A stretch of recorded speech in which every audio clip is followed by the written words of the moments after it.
কিছুটা হচ্ছে বেরেস্তা করব। আজকে ক্লাসে এই দই চিকেন নিয়ে যাওয়ার পিছনে একটা ছোট্ট গল্প আছে, জানো তো?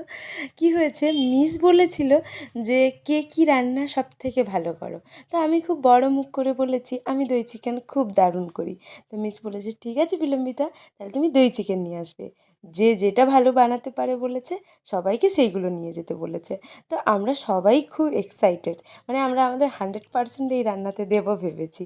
তো আজকে খুব মজা হবে, এটাও বুঝতে পেরেছি।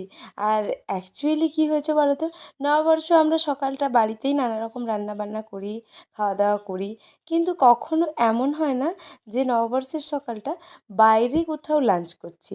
ফার্স্ট টাইম এরকম হবে যে অন্য কোথাও ফ্যামিলি ছেড়ে আমরা লাঞ্চ করব।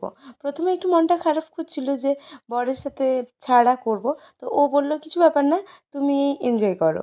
তো আমি প্রথমে ওই যে ম্যারিনেশনটা করে নিয়েছি, আর এরপর